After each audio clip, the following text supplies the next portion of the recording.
PathMonk is the intelligent tool for website lead generation. With increasing online competition, over 98% of website visitors don't convert. The ability to successfully show your value proposition and support visitors in their buying journey separates you from the competition online. PathMonk qualifies and converts leads on your website by figuring out where they are in the buying journey and influencing them in key decision moments with relevant micro experiences like case studies, intro videos, and much more. Stay relevant to your visitors and increase conversions by 50%. Add PathMonk to your website in seconds. Let the AI do all the work and get access to 50% more qualified leads while you keep doing marketing and sales as usual. Check us on pathmonk.com. Welcome to today's episode. Let's talk about today's guest. We have Ishveen from Open Sponsorship, founder and CEO. How are you doing today, Ishveen? I am good, Anastasia. Thanks for having me.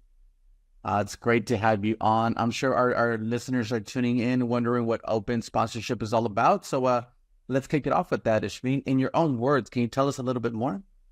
Yeah, absolutely. As you mentioned, CEO and founder. So started the company about 8 years ago. I used to be a sports agent and loved sponsorship, loved deal making, but thought the process of like putting two sides together was very arduous. And so kind of started what we, naively, I was like, oh, let's do the Airbnb or LinkedIn of sponsorship, it's a $60 billion industry, blah, blah, blah. Fast forward to today. We are the largest marketplace globally, connecting essentially brands, mostly CPG brands, but we do a bit of B2B and fintech and other things, but brands to athletes, mostly to fulfill like brand ambassador, influencer marketing-esque roles. And then we've got like this amazing tech platform and amazing services and blah, blah, blah, just to put the two sides together. That's awesome to hear, right? Especially with the background that you have. It sounds like you're in having, you didn't move from there. So that's awesome to hear. And so that way, then our listeners could get a good understanding then. What would be some of the key problems that you solve then for either your client or for Open Sponsorship, right? Yeah, absolutely. So I'd say really when we started, it's evolved quite a lot. I think we'd all agree on this podcast and the listeners that marketing moves so fast and we are so at the whim of like social media platforms and Google will change an algorithm and everything you did last year goes out the door. And so I'd say one of the biggest problems we solve is a constant is the fact that sports and entertainment is a great channel to market through. It's great for validation. It's great for influence. It's great for kind of brand recognition. It's great for getting your storytelling. I mean, that's why Super Bowl ads are probably the most expensive marketing inventory in the world. Having said that, the difficulty with working with talent, especially athletes, is agents, negotiation, what is the right price, what do I get them to do, how do I track this, all of the stuff that, if you think about advertising on Facebook or Google ads, they've solved, which is why they're unicorn companies. And so what we've tried to do is take that kind of approach to athletes, come onto our platform and you can search by price. Who can I get for $500? Who can I get for $5,000? Who can I get who's a mom? Who can I get that has a TikTok channel and 10% engagement rate? And so we're trying to really help marketers today who are mostly, as any good marketer should be, data-driven. How do we apply that to the sports and entertainment world? That's like, wow, that's amazing from you guys' side. So would it be fair to say, or I don't want to assume, but I want to hear your answer. Who would be your ideal ICP? Is there a vertical segment that you guys like to go for? Yeah, absolutely. We've taken a long time, as most probably B2B companies have, we've taken a long time to hone in on it. I mean, we've worked with everyone as big as a Walmart. And of course, if anyone's listening from a big company, we love you and we want you. And we've worked with a lot of small companies. But I'd say the perfect ICP for us, we kind of have two. One is agencies, short stop, where like they come in, they're not sports agencies, they don't know sports or talent athletes very well, and we fix a need for them. So we like them. But the perfect is actually, surprisingly, it's not the largest, but it's the mid-sized companies, marketing teams of like 1 to 5. They have healthy influencer marketing budgets. They know that they're in the health and wellness, fitness, fashion, like these kind of spaces that are very relevant to athletes, male and female. And frankly, they're leaning on us to do a lot of like the time consuming work, that, finding the right person, negotiating deliverables, because athletes are a little bit different to a typical influencer where they're not natural content creators. This is not their day job. And so there is a level of management that is extra beyond, you can't just DM an athlete and expect they're going to do what you say. So that's kind of, I'd say that sweet spot in the middle. Awesome to hear. So then how would someone like an agency or an athlete, because there's two, right? One for you guys and then one for contacting them, but how do they usually find out about you guys? Is there like a top client acquisition channel for you? Yeah, it's a great question. When you're building a two-sided marketplace, inevitably you charge one side and the other side is free. And the free side is always easy to onboard until you get to like an Uber problem where there aren't enough drivers or enough houses or whatever else. But we aren't there yet. So our supply side, getting the athletes so we have 18,000 athletes. About half are signed up by agents. So we work with all the big agents, CAA, Wasserman, Rock Nation, and lots of small agents, and then lots of athletes. So that side is easier. There are times when we go out and hunt down, if there's we talked about movement. Today, everyone's talking about pickleball in America and paddle in Europe, right? I'm actually not sure what I presume Mexico sits on the pickleball side versus the paddle side, right? So, when that happens, we have to go out and find people. It's an Olympics year, so we're actively onboarding more Olympians. But otherwise, we tend to have enough people. The brand side is probably, close to your question, which is like, how do we go get those? And that's just, test and learn. And we do a lot of email outbound, but we also do Facebook ads, Google ads, SEO agency. Like, we're always constantly trying new things to get the perfect clients in. Definitely. Yep. And that's great to hear from you. So so that way our listeners who are tuning in and could see to visit you guys, because like you mentioned, right, more than 15,000 athletes. It's a great company here. You can check them out at opensponsorship.com. What role does the website play for your client acquisition then, Ishveen? Yeah, great question.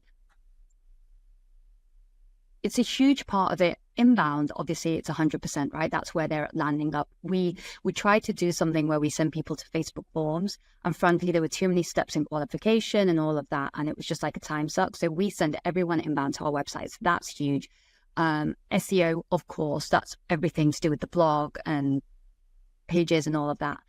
Outbound, it's interesting. I would say the platform is very important in the demo of the rep, but I'd say we tend to drive people to a call and speak to them, and then the demo is shown versus trying to get them to convert through any sales funnel online. All right. And would it be the same situation for athletes and for your company? Oh, yeah, sorry. I always think brands. Athletes and agents, 100% platform. We rarely speak to them. Again, it's free for them to sign up, and we make a commission on what they make, anywhere from like 10 to 20%. And so at the end of the day, it's hard because you're not making any money until they do a deal, which is why we want to fix on the brand side. And B, you kind of want it to be a very scalable setup process so that there's no limit to how many people you can include. So for sure on the athlete side, and we also then focus our tech. So we have a mobile app where on the brand side, it's okay, but on the athlete side, it's very good. And so, we focus our tech on the athlete side and our services more on the brand side. Got it. Okay. So then would there be any then tips or methods when it comes to some lead generations as far as for brands and different to athletes? I'd say messaging is really important, where if you're trying to get someone to just go through a sign up funnel, then you need to make sure you can take them through all the steps and there are no breaks. It's all quite quick to get to the point of success, whatever success is. For us, it's an athlete applying to a campaign. Whereas on the brand side, we actually put more breaks in where we're like, do you want to book a sales call? Do you want to book a sales call here? So we keep trying to drive them to a call CTA versus just pushing them through the platform, which they can do, but we have this as well. I'd say, obviously, again, supply side, if once they get it, they're like, oh, I can make money here, they're more incentivized to sign up. Whereas brands might take longer to put their name in. So you probably need more conversion events, more pop-ups, more things like that, where they might be on an athlete page. Cool, let's try and get them there. So different types of conversion events at different places. Definitely. All right. Awesome. Well, let's switch gears a little bit here, Ishveen, and talk about you as a leader, you being the founder and CEO there. What are some key tasks you focus on your day-to-day work? I'd say it hugely changes depending on like the needs of the business. I'd say I kind of almost look at things like on a monthly basis. So, um, you know, if I feel like it's the end of the quarter and sales is like lagging, then I might step in a little bit more there. If our churn numbers are high, I might be more account management focused. Marketing is obviously also, and also I look at our team makeup. So, we have one director of marketing and then lots of support, but that requires a lot of help. And so I spend a lot of time looking at data. I studied economics at uni, so I'm quite probably like one of the best internally, apart from like data people internally, but like quite good at like Excel sheets and manipulation. And so I think the other thing is like I try and look at like the strengths I have versus the strengths on the team and try and like complement what they're doing with what I can do. So unfortunately, 2 days are the same. And I'd say it's definitely like, do I want more external or internal calls? It depends on how the business is doing. Yeah. All right. Well, it sounds like, after 8-9 years there, sounds like you have everything going on for you. So definitely already with the strategy, great stuff from you, Ishveen. Well, let's jump into our next section here, which is our rapid fire question round. So you ready for them? Yep. Awesome. All right. First stop, what is the last book that you read? I actually just read a book about it was like written on the play between the weekly meets between Queen Elizabeth and Margaret Thatcher, which I've not watched The Crown, but I think everyone globally loves The Crown, and it's like got a lot of depth. So I started my career reading a lot of management books, and about 2 years ago I was I need to read other things that can like influence me, but aren't like a to-do list every day, because otherwise you never switch off. All right. Awesome. Great read there for our listeners to recommend. Now, what is one single thing that your company is focused on at the moment the most?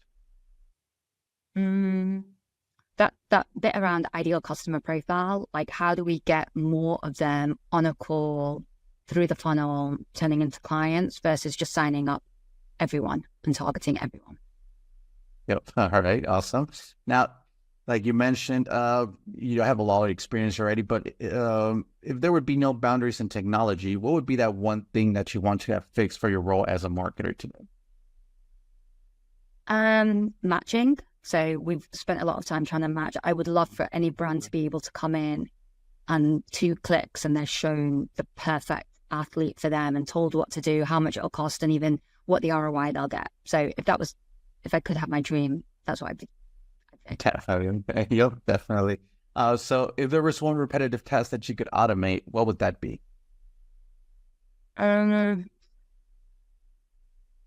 say probably something around like responses to emails. I feel like you can automate the first one out, but like replies and follow-ups and things like that. So maybe if there was a way that you could automate responses so that you didn't have to write them, that'd be great. All right, awesome, great to hear that. And well, lastly here, Ishveen, like you mentioned, what is something that you would recommend? I mean, you had a lot of experience, but if you were to start again, coming out of the University of Oxford, and what would be something that you would recommend yourself coming out of the university? Yeah, I think with regards to work, be really focused on, this is related to marketing, but business, but maybe you want a different answer, but really focused on what the true metric is that you're trying to drive with your marketing. So I think a lot of people like chase leads when actually it might be qualified calls, or they chase qualified calls, but it might be even something different. So like really focusing on the goal and hitting those goals. And maybe that's your question, like in life, like try and define your personal, professional goals on a weekly, annual basis and make sure that you're sticking to hitting them, whatever it may be. Definitely great advice there. Yeah, I was, I always leave it kind of open, see what the guest response, and I love, that you targeted 2 things. So awesome. Thank you so much for that, Ishveen, and for our listeners, some advice there from one of the greats here. But Ishveen, we do appreciate you having being on today's episode. But before we end, I do want to give you the last word. If someone forgets everything about the interview today, what is that one thing they should remember about your company? Athletes categorically are an amazing type of influencer and brand ambassador to use, and we make it really easy and ROI effective to use them. So come check us out. Definitely, guys, you heard it out there from Ishveen. You could check them out at opensponsorship.com. Let them power your next sports and entertainment marketing campaigns. Thank you so much, Ishveen, for being on today's episode. To our listeners, thank you so much for tuning in, and looking forward to our next episode at Pathmonk Presents. Thanks a lot, Ishveen. Thanks, Ernesto.